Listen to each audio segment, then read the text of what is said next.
Hello everybody, it's good to see you. Recently I've noticed that everybody seems to be wanting to put out vlogs. Even YouTube is suggesting to increase my connection with my audience, that I put out some sort of a vlog. Lucky for us, it just so happens that we have the perfect medium for putting out a vlog and talking about various subjects. Today we're going to be taking off out of the Lufker-Spadero airports on Long Island, in central Long Island, I guess, in New York in the United States. This is a payware scenery that was recently released on the org, and looks pretty cool. I will caveat this whole thing by saying I was given a review copy of this, so take my opinions as you will. But yeah, this airport looks actually pretty cool. It's two airports in one. The Spadero Airport here on the the Lufker Airport here on the left side is a grass strip, and the Spadero Airport on the right side is a paved strip. So we're starting off here on the left side. And what we're going to do is we're actually going to taxi over to the paved section and then take off from there. Today's flight is going to be conducted in the Inflight Air Piper Aero 3. One of my, if you've watched my live streams, it's one of my more favorite aircraft to fly in, and I'm kind of looking forward to this. This should be a good flight. But being that I'm calling this a vlog, the topic of today is going to be how the hell did you get here? And I've had a number of people that have asked me, what is your background? You know, how did you get into flight simming, and sort of what brought you into this hobby? I've told this story to a few people in the past, and have been told that it is mildly interesting. So I do hope you stick around for this. But I'm going to go ahead and get the plane started up, get all the pre-flight done and whatnot, and we will return momentarily and get out of here. And we're back. We've got one great little piston engine spinning in the background, ready to go ahead and taxi out of here. So there is a connector between these two airports. I don't know if it's actually for airplanes, but we're going to use it. So we'll taxi down the grass portion of this runway. Once we get let loose here, taxi down the grass portion of this runway and head over to the paved portion. On the way, you'll notice that things are a little bit on the choppy side compared to what they usually are. And that's happening primarily due to the fact that I'm also running World Traffic 2.0 in the background. I'm attempting to create some world traffic, or some traffic I should say, for the JFK, LaGuardia, and Newark airports, so that when we fly the Hudson Corridor, because that's what we're going to be doing today, flying the Hudson Corridor, we should see a little bit of traffic. Today's flight is going to take us from the Lufker-Spadero Airport on the southern edge of Long Island off the coast, and we'll be heading up to Teterboro Airport in New Jersey. So I'm anticipating about 30 to 40 minutes in the air. Maybe a little more, maybe a little less. We'll kind of see how it goes. We're just going to taxi our way down here. And we'll actually get off the grass runway. We could have taken off on this runway, but I wanted to take off some hard surfaces. And it gives a chance to show the other half of this airport too, the other half of this scenery, which I honestly think is pretty good looking stuff. And that's not it either. Oh, here it is, right up here.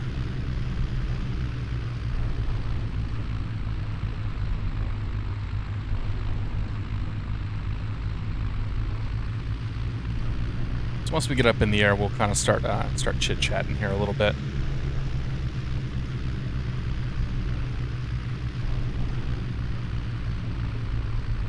Well, I'm not sure this is big enough for a plane to go through. It's gotten kind of close here. We're gonna make it though. Move out of the way. Boy, this thing's really choppy right now. I'll tell you, World Traffic's a giant pain in the ass. It's a neat add-on when it works, but it's a giant pain in the ass to get all set up and configured. And it also seems to have some pretty serious performance implications too. Because my sim definitely does not stutter like this on a normal basis. Anyway, we got the strobe on, we got the beacon on, got our landing lights, put the mixture to full. Props are full. We could do a normal run-up, but we're not going to.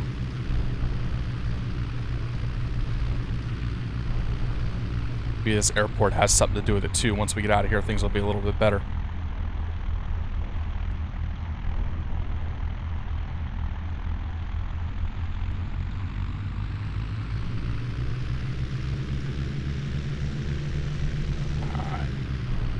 Get ourselves blasted out of here.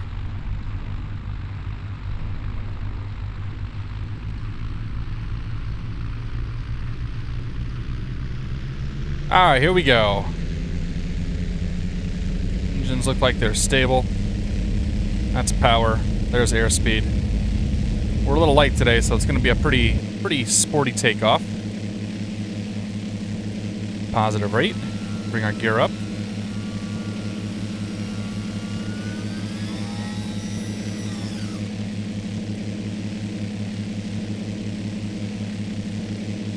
We'll go ahead and make right pattern here. Bring our flaps up. Climb up to about 1,000 feet. And that's where we're going to conduct the first leg of our flight. Oops, a little steep on the angle there.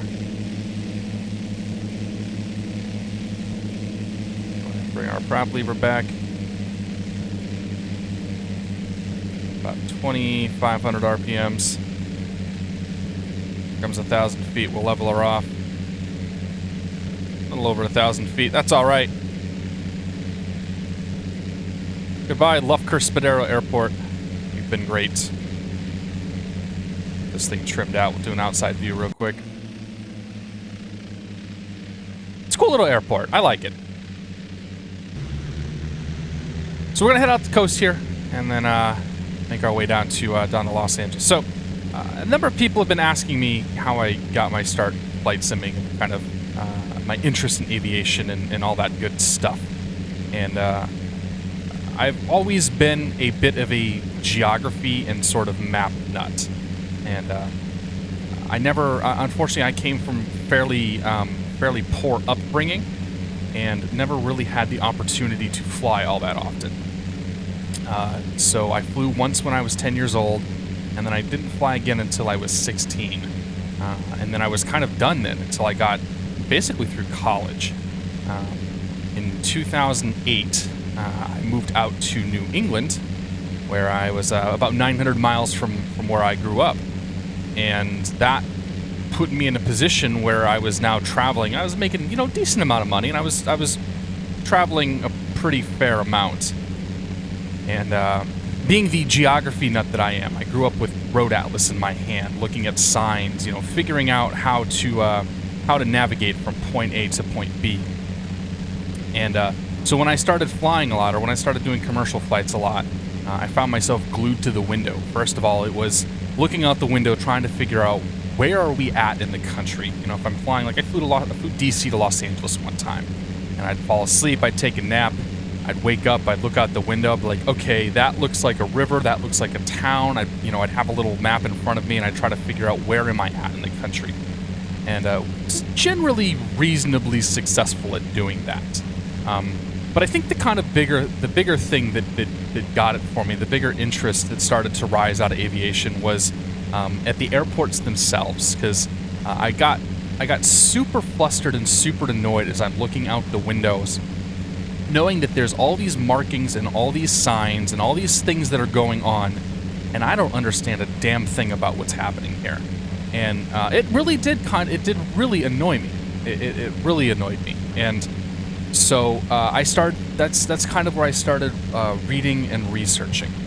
We started looking up, some power here, get a little bit more speed. So I started looking up what various runway signs and various runway markings and kind of all that good stuff meant.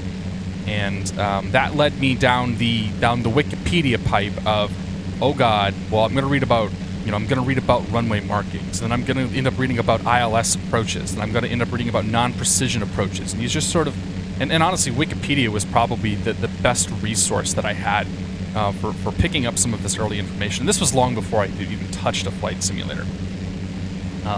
So I learned about what all these concepts were. And I remember one flight in particular. It was a United flight from Chicago, Illinois to Manchester, New Hampshire.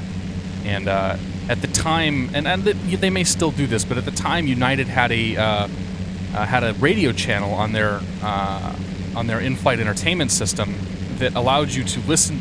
It was from the cockpit. You got to hear all the radio chatter and all the noise that was sort of happening. You didn't get to hear what was going on inside the cockpit, but you could hear the radios. And I figured out what our flight number was, and I started just sort of listening, and it was a beautiful, crystal clear summer day, looking out the window, and we flew over Canada, over one of the big airways there, and just listening and looking out the window and sort of taking it all in. And then I remember coming into Manchester. We were, United such and such, cleared for the visual approach runway, whatever. And I looked out and I'm like, holy shit, there's the airport over there, kind of at a 45-degree angle. And sure enough, we turned towards the airport and we landed. And that was sort of one of the banner moments where it's like, I kind of understood what was going on. I kind of understood what was happening. And that, that fueled, of course, a whole lot more Wikipedia and a whole lot more reading and this and that to try to learn as much as I could about the topic of aviation. And so that whole thing sort of that happened, and then I got into a busy point in my life where I didn't have an abundance of free time. I was starting to date my wife. My now wife. She wasn't my wife at the time because that'd be kind of awkward. So I started dating my wife, and work was picking up, and I just kind of, normal, I'm done with college and becoming an adult things came up. And then about, so it's 2016 now. I'd say probably 2013 or so, in the wintertime, I went ahead and I probably shouldn't admit to this, but I found myself a slightly non-legitimate copy of Flight Simulator 10. And I just, with the goal of, hey, I kind of want to go mess around with an airplane. And when I was younger, I had played a simulator called A10 Cuba. It was actually supposedly a fairly good A10A simulator from the time, but that was, and then I also played a game called Flight Unlimited. I had a little flight stick, and it was a piece of crap, but it whatever. It was what it was. And so my only exposure to flight simulation at the time was through FSX, or knowing about, I should say, FSX. And so I picked it up. I found it, and I started. I got a buddy of mine into a multiplayer server, and we started sort of tooling about with that. And I went into it with the goal of, I want to take like everybody probably does. I want to take a 747 into New York City on a nice, low ceiling, cloudy day, and I want to fly an instrument approach. And that's all I really wanted to do. That was it. Let's get our GPS zoomed in here. I want to make sure we don't violate any airspace in our fake world today. So I wanted to do that, and I did that. And it was neat, It was anybody who's kind of had that first, I want to do this in my flight simulator goal reached. You know what the feeling is like. It's just kind of a neat feeling to have, and definitely a slight feeling of accomplishment there. So we had that feeling of accomplishment, and then I was kind of like, well, that was actually a lot easier than I thought it was going to be. And that led me into, now again, more research into, okay, I did this thing. What the hell exactly did I do? What did I actually accomplish by pulling this off? And what I found out is, of course, not much. Flying an instrument approach is as easy as dialing in some numbers and following the flight director. There wasn't much to it. And that led me to some of the forums and whatnot, we'll say AbSim and FlightSim.com and those various websites. And I led me to those websites and sort of saying, okay, what other challenges can we find? What else is out there? And that's when I started having my first foray into the world of reading about and seeing payware aircraft. And mind you, at the time, this was probably 3 years ago. Twitch was around, and there were a few people that were streaming on Twitch. Like Bellins was streaming on Twitch, but he was only pulling in 50 or 60 viewers. I think Frugal had streamed over there a few times, but again, only pulled in between 50 and 100 viewers. Twitch was definitely in its infancy, and flight simulation on Twitch was nowhere to be found. So all I really had to go on were these YouTube resources that were interesting, but they were typically done by a lot of European folks with heavy accents, and Unfortunately, I have a big problem. Like I have a big problem like listening and interpreting accents. So I read about these planes, I saw these planes, and I kind of was like, well, I have a tough time justifying spending $60 on a fake airplane, just like everybody, experience that everybody has had. And then something magical ended up happening. Right as I was looking to buy payware and sort of get into things, I was looking at, PMDG versus, quality wings versus whatever else we had, and Majestic came out with their Q400. And the Q400 is bar none, I think, one of the coolest airplanes that I've ever ridden in as a passenger. I just, for whatever reason, I have an infatuation with that aircraft, and I really, really, really like riding in that thing. It's just big, it's noisy, it's a freaking pig. Like, it just feels like it's tearing through the skies. And so that thing came out, and it was coming out with glowing reviews. There were some issues with things like EasyDock and sort of all these other add-ons that I had no idea what the hell they even were. But here was this model of a plane that I dearly, dearly enjoyed, and I could buy it. So I did. I bought it. I got into it. And then I immediately noticed the first time I took off, the sound stopped working as soon as I got off the ground. And for whatever reason, the release version of this plane simply didn't work with Windows. God, I don't even know if it was Windows 8 at the time.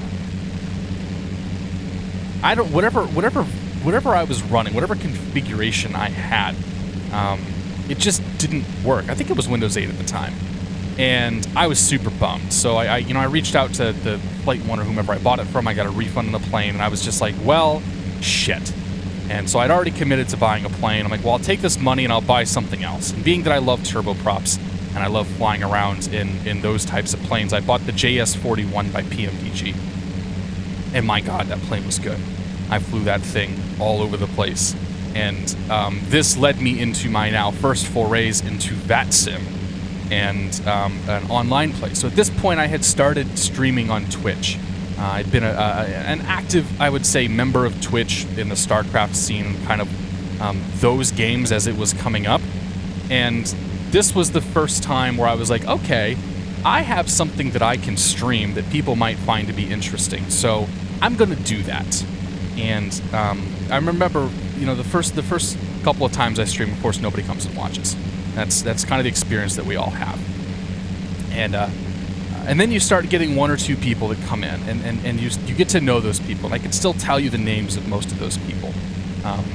And you just, you start having a conversation, a little community starts to form, and you sort of build up from there. And inevitably, if you're on Twitch and you're streaming and you've got people watching, somebody's going to say, why don't you fly online?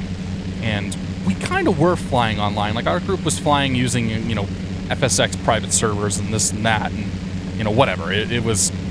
The whole thing was kludgy as all hell, and obviously would not have worked nowadays with the whole PMDG X plane and whatnot. But somebody suggested, hey, you should try. Hello, hey, you should try this VATSIM thing. And I was like, yeah, okay, I'll look into it and see what I can do. Like, I don't know if I really want to take it that seriously. And so I researched VATSIM. I looked into it, and as I sort of dug into it, I'm like, okay, this looks like it's kind of cool, and I gave it a shot. And my first flight, I don't remember where I went, but I flew out of my first flight was with no ATC because I was just goddamn terrified. And then my first flight with ATC, I was down in New Orleans, and I must have sat there for like 20 minutes before I had the courage to actually push the button to talk. And I wasn't streaming any of this. I was like, I can't stream this, man. This is terrifying. This is too much. I don't think I can do this.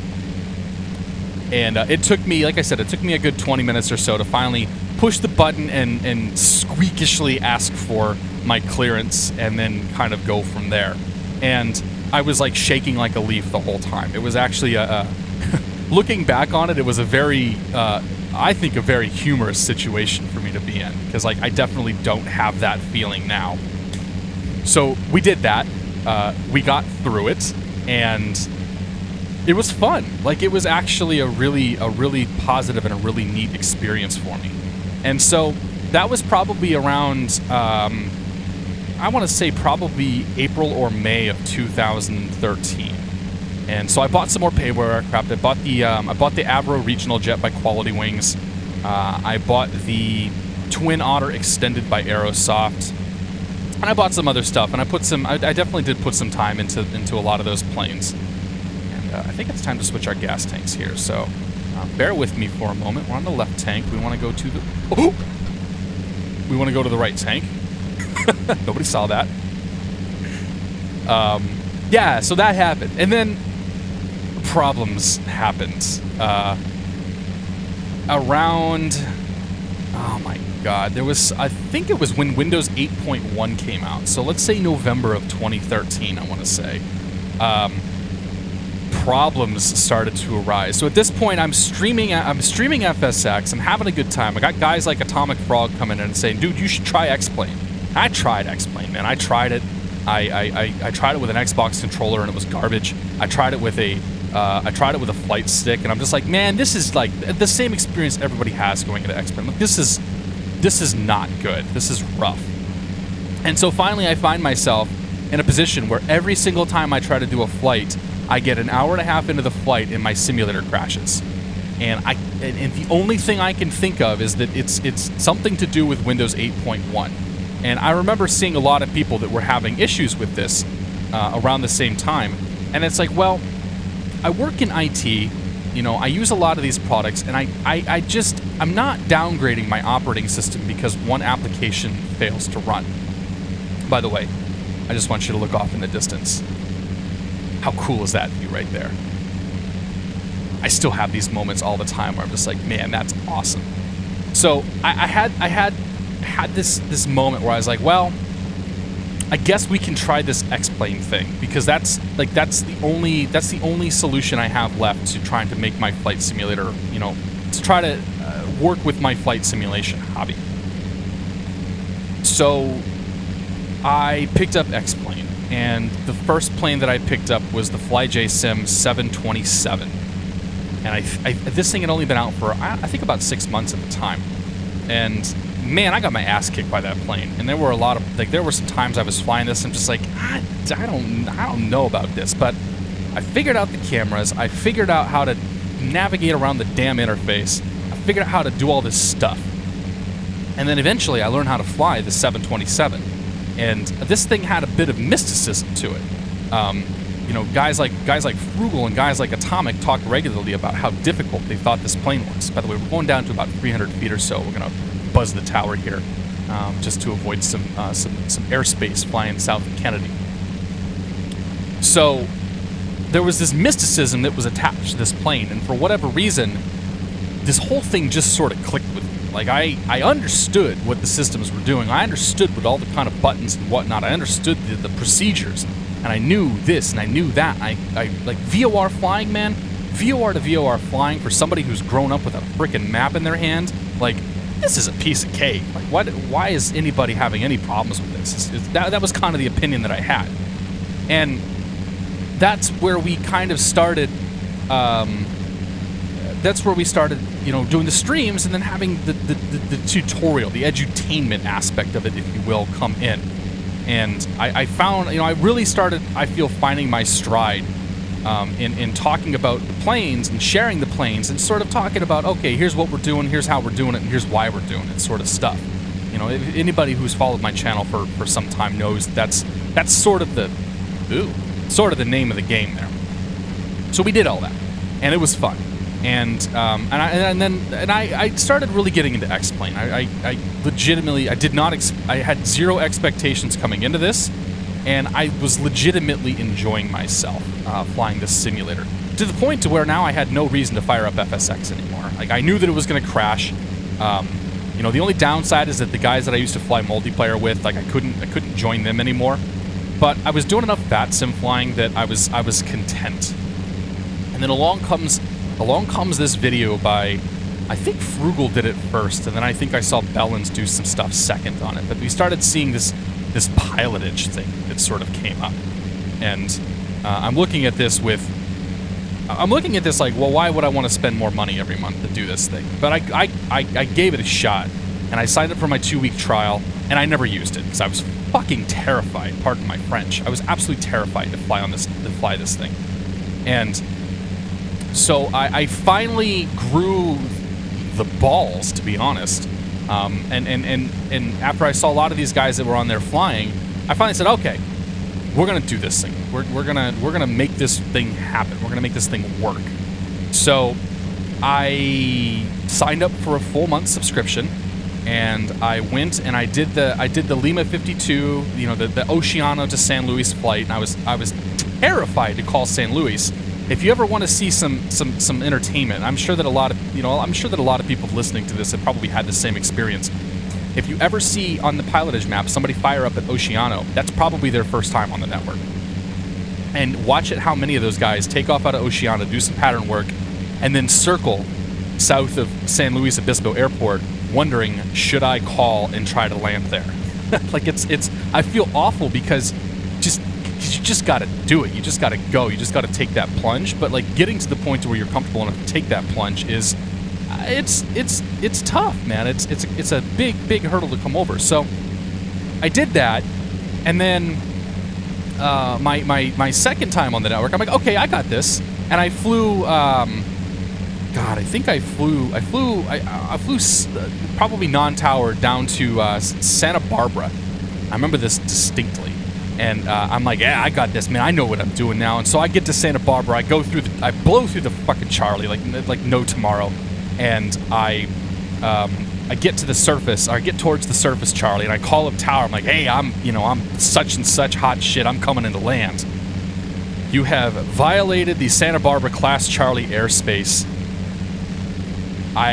This is a serious offense. I have made note of it on your record. I recommend taking the PilotEdge training. Like, the words that nobody on PilotEdge wants to hear. And I was like, oh. And I was deflated. And so I figured some stuff out. And then I did a few more flights, and they were successful. And then I had a buddy that came and joined me. Again, we left out of Santa Barbara, took off out of Santa Barbara, flight our such and such heading, and then just turned on course because why not? Like, that's what we're supposed to do, right? We're VFR. You have violated blah, like... I turned off course, and I immediately state your intentions. Like, oh, shit. And so I got it again. And I was like, all right, I need to actually, like, take some time to figure this stuff all out. And none of this stuff had been streamed at the time. So it was now education mode. It was let's learn this stuff mode. Let's figure this all out. And Twitch was sort of on the side, one of those things that I occasionally did, but it wasn't necessarily something that I took terribly serious. And so fast forward to April of 2014. I'm streaming. I'm pretty comfortable with PilotEdge. I'm out there. We're flying around, and we're just having a good time, right? And I'm talking through, like I was flying the Mitsubishi one night, and we're talking through procedures. We're talking through what we're doing, and just I'm doing what I do. And anybody who tunes in can pretty well, can probably say pretty well, like, they understand the situation that we're in, because it's just how we do it on the streams. And then I get a plug. It's my first, I would say, major plug. Mr. Frugal Pete, awesome guy, plugs me, and I went from having 8 to 10 people that were tuning in, with guys like Chevy Rules being some of the early folks that were always in there. And then now I've got like 45 people that are watching me, and I'm just like, oh crap. Like, that's a lot of people coming in, and they sort of cycled in through the night, and I had a real good time, but man, I was nervous. Like, I was super nervous, and but it was a cool experience. It was a really neat experience. And then came Sun and Fun a couple years ago. Frugal had his big meetup. And hey, we're starting to see some aircraft out there. Frugal had his big meetup, and I met some folks, and we sort of chatted, and I got some tips from people that had tuned in and enjoyed and followed and watched the stream. One of which was like, we don't necessarily like it when you talk to your friends on TeamSpeak, because then it's like you're not paying attention to us. And I said, you know what? That's a really good point. And so that's why you don't see me go on TeamSpeak, because I've had that stated to me, and I've sort of taken that to heart.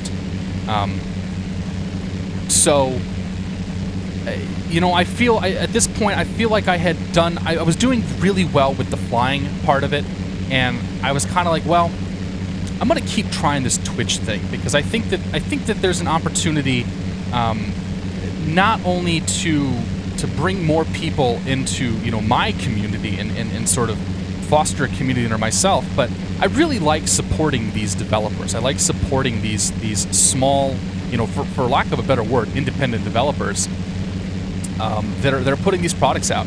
And at the time, I was starting to become, I would say, friends with Jack Skazikas, FlyJason. You know, we talk on Skype pretty regularly, but you know, starting to develop personal relationships with some of these developers, and it's like I want to help. I want to do what I can to help these people. I want more people to say, hey, you know, here's this simulator, here are these products, and they're pretty damn good. And this is where it starts to become, you know, going against the grain. I'm not doing the FSX thing, and I try not to be that guy who sits back and says my simulator's better than your simulator, because I think all the sims and all the programs and everything have their merits. But this was a pretty banner realization for me. So over the course of 2014, I started becoming more and more comfortable with PilotEdge. I started becoming more and more comfortable with kind of how to do things and how to do things right, and then also developing the formula for not only are we doing things, but we're going to try to be entertaining while we do these things. You know, if we have a problem, we're not gonna stomp our feet and get upset and you know, throw everything. Although I have done that before. I did that with the 757 once. Throw it all out the window.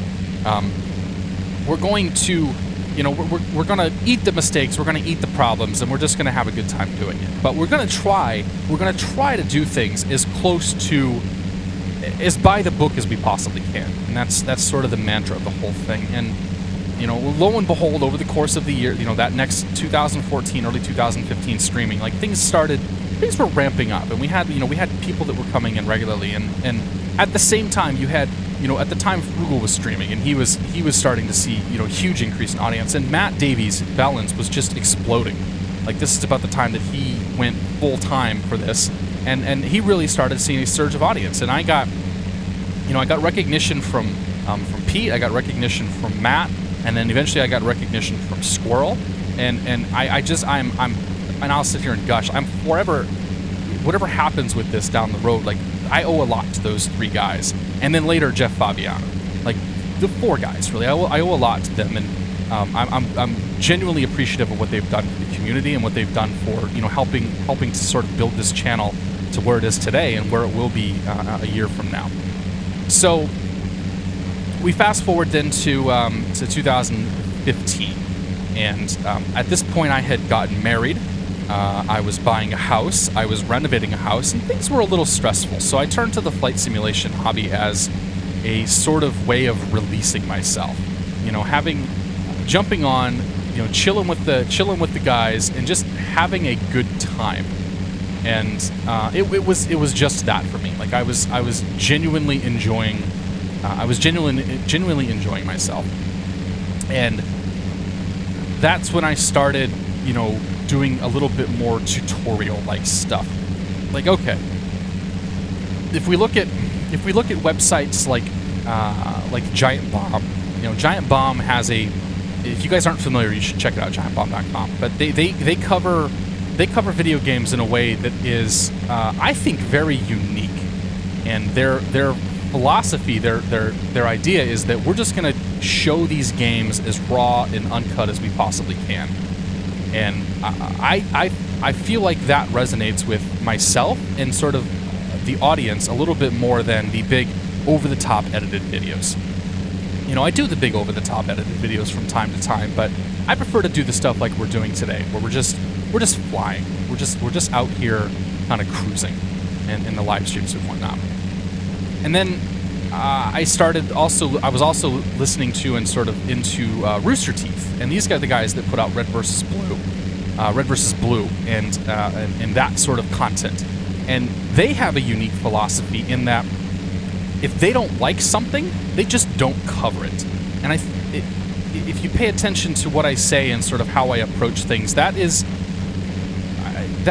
my overall philosophy. If I don't like a product, I'm just not going to talk about it. And, you know, there's a few products that people ask me to hey, can you fly this? Can you fly that? And I'm just like, I don't care for it. Like, it's not my thing. And as a result, I don't cover it.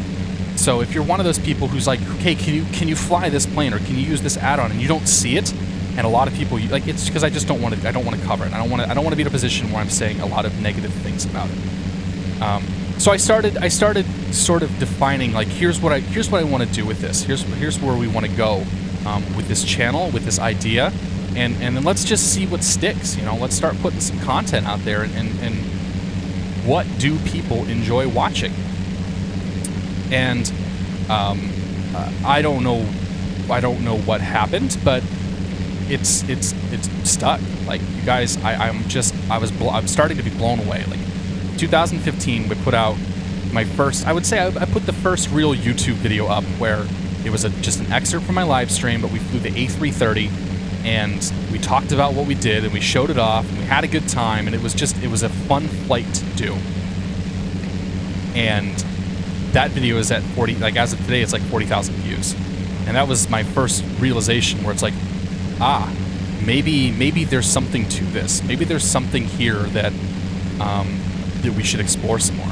And, you know, and then I started making some, I made a connection with Jeff Fabiano at that time, and we did some shared cockpit work on his channel. And then, you know, I got some, you know, we got some plugs, and we got some people coming over from there. And, you know, hello to all of Jeff Fabiano's fans. I'm so glad that you're tuning in and listening. It's an honor and a pleasure to host you and everybody else here, to be honest. But and I told myself, okay, you know, I had a pretty busy summer last year, and I said, when we get back from this summer, we're gonna change things up a little bit. I wanted to see, okay, I recognize, hey, this YouTube thing, like, maybe this is what we need to focus on. Maybe this is a good thing for not only just building my brand, building my community, but also even building my Twitch channel. And so I put out my first last year, in the middle of last year, I put out my first edited video, and that was a really challenging thing for me to do, because I'm not a creative person. Like, I constantly don't feel like I have an eye for this stuff, and it was a very difficult thing for me to do, and I had never done it before, and I did it, and it turned out pretty well, and I really enjoyed it. I was like, okay, this was fun to make, this was fun to do, and it just took off. Like, you guys, people enjoyed it, and so we kind of went from there. I did a few more of those videos, and that led us into the end of 2015, where, you know, Rotate came out with their MD-80, and that was a huge video, and I was genuinely having a good time. And it was around the end of 2015 that I started exploring, okay, you know, YouTube's got this live streaming thing, and it's not especially good, but there's a big audience on YouTube, and there's a potential for utilizing some of the tools that YouTube provides us, such as always transcoding, such as being able to take that live stream and just, for lack of a better word, dump it into a video, and people can watch. And so I started playing around with that, and I attribute that move, you know, for anybody who's looking at doing the live streaming stuff. If you can find a way to do what I'm doing and get your content onto both YouTube and Twitch, like, I attribute that 100% to the astronomical growth that we've seen over the last 6 months. You know, I've obviously made some changes to the content. I've made some changes to how we're doing things. And this is a pretty damn cool view coming in here. But I think having content on both, having live content on both systems, and also having the edited having the VOD content go to YouTube, I think has been huge for growth. And that's kind of where we're at today. So, you know, summarizing the whole thing, like, it was a fascination with maps that got me into flight simulation and aviation. And then, you know, from there, it was just, what is the next challenge? You know, whether it's PilotEdge, whether it's VATSIM, whether it's, you know, Twitch, whether it's YouTube, like, there's just all this stuff that I have wanted to do over time, and all this stuff that we're taking one thing and we're building on it to the next thing, and I just, it's incredible. Like, this hobby that we have, you know, tell me where you can get a view like this and be flying, you know, pretty much any damn plane that's out there, and, like, it's just, I'm constantly in amazement of you know, where this is at, and in amazement of the, you know, what's kind of going on around us. And, you know, this is me getting kind of, you know, choked up and wishy-washy and whoops, and this and that. But no. I want to see. Peterborough should be over here. It's too much fun, and I'm deeply thankful for all you guys for tuning in. And, you know, I hope that scenes like this can, you know, for anybody who's on the fence about, you know, flight simulation or X-Plane or shit, even FSX, like the FSX has similar stuff. Like stuff like this, I hope can keep you coming back. And you know, and I hope that you enjoy the community that we're working on here, and sort of the stuff that we're covering, and kind of everything that's going on. So that's me being gushy. That's me being wishy-washy. This is my first attempt at just sort of vlogging, if you will. I'm going to turn some track IR action on here. There we go. Teterboro should be right in front of us. That's where we're headed. We saw a little bit of traffic coming in here, but maybe not as much as I would have liked to have seen. Yeah, it's just, you know, I just want you guys to know, it's like it's an absolute pleasure to be able to host you in the way that I do. Okay, there's the airfield. And, you know, we'll try to do some more of these. Try to do some more of these videos and talk about future plans. Like future plans right now are, you know, we're gonna move on a similar trajectory, and just try to cover products, cover planes, cover add-ons, and just, you know, build this community up and continue having a good time. We've got Flight SimCon coming up very, very soon. I will be at Flight SimCon. I know there are a number of other broadcasters and personalities that will be at Flight SimCon. So if you guys are planning on heading down there, do let me know, and we'll probably plan on some sort of a Twitchers, X-Plane, FSX, whatever meetup happening in the near future. So let's go props full, mixture full. I don't know what the runway is. I'm going to land on that runway that we're more or less perpendicular to. Start bringing the speed back. We'll do my best to put links to everything that we've seen down below. I wish we would have seen a lot more traffic. World Traffic 2.0 is one of those mods that I've been wanting to try to cover, but it's incredibly difficult to configure and set up. And the reason why it's only running at airports that we're not going to is because configuring ground routes and kind of getting it to work on the ground is not at all intuitive, unfortunately. So it's one of those, like, I might try to cover it again in the future, but I kind of have my doubts about using that here on the channel, on the streams. I did mess around with X-Life this morning a little bit, and that's, if you're flying in Europe, I think that's going to be fantastic. But for those of us that aren't flying in Europe, landing gear. I don't know. Landing gear. Okay. I'll put the landing gear down.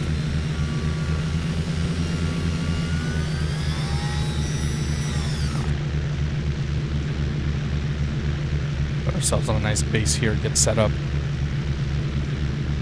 So yeah, for the future, I think we're going to see a lot of the same stuff, because it's a formula right now that's working.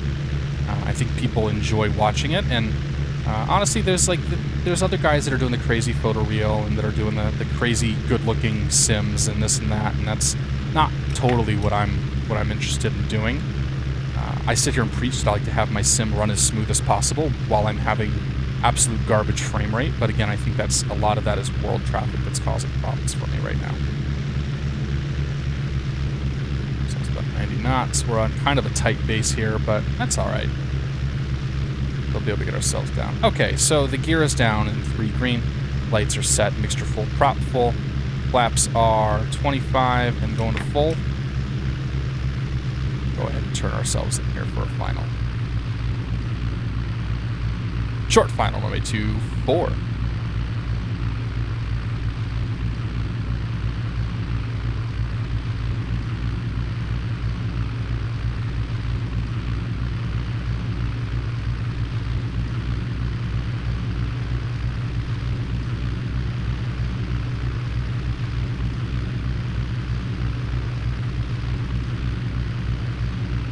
A little high, a little fast. That's okay though. We got a lot of runway to work with here. Can't say as I'm all that concerned.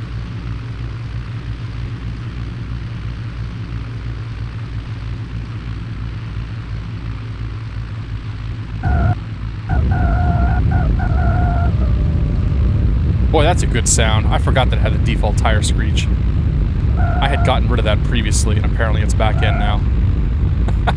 that might be something to work on for next time. I don't actually know where we're going, so we'll just hop off the left here. We got some volumetric grass over here. That's cute. Mixture comes off, stroke. Mixture comes down, stroke can come off, pitot heat can come off, landing light can come off, fuel pump can come off. Should have changed our gas tank again there, but that's okay. We'll just park up here. So, ladies and gentlemen, I appreciate you. I hope you stuck around. I hope you liked this. If you liked what we did, just let me know. This is a very new and kind of foreign thing to me, and I don't know if it's actually one of those things that people want to see or not, or I guess we'll see. The numbers might tell. But thank you so much for tuning in. Thank you so much for watching.